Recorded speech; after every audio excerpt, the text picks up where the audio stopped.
जो लोग ज्यादा सोचते हैं उन्हें एक कहानी सुनाता हूँ।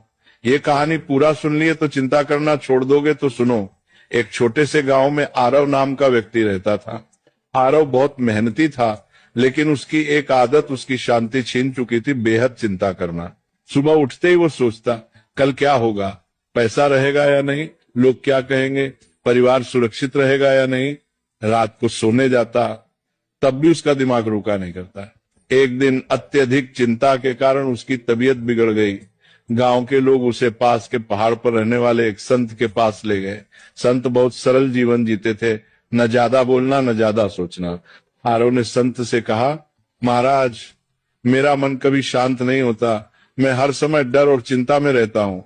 संत मुस्कुराए और पास रखी एक मिट्टी की मटकी उठाई। उन्होंने कहा, इस मटकी को पानी से भर दो। आरव ने मटकी भर दी। फिर संत बोले, अब इसे सिर पर रखो और चलो, लेकिन एक शर्त है, अगर एक बूंद भी गिरी तो तुम असफल हो जाओगे। आरव पूरी तरह मटकी पर ध्यान लगाकर चलने लगा। रास्ते में लोग उससे बातें करते रहे, आवाजें आती रही, लेकिन आरव ने कुछ नहीं सुना।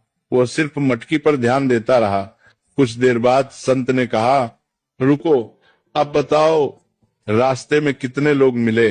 आरव बोला, महाराज, मुझे कुछ पता नहीं, मैं तो बस मटकी बचाने पर ध्यान दे रहा था। संत ने शांत स्वर में कहा, यही संत होने की शुरुआत है। जब ध्यान जरूरी चीज पर होता है तो बेकार की आवाजें अपने आप चुप हो जाती हैं। तुम्हारी चिंता इसलिए है क्योंकि तुम उन चीजों पर ध्यान दे रहे हो जो अभी हुई ही नहीं।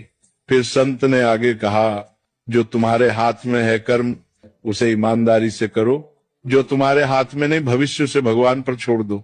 यही संत का मन है। उस दिन आरव समझ गया, संत होना जंगल में जाना नहीं है, संत होना मन की अनावश्यक चिंताओं को छोड़ देना है।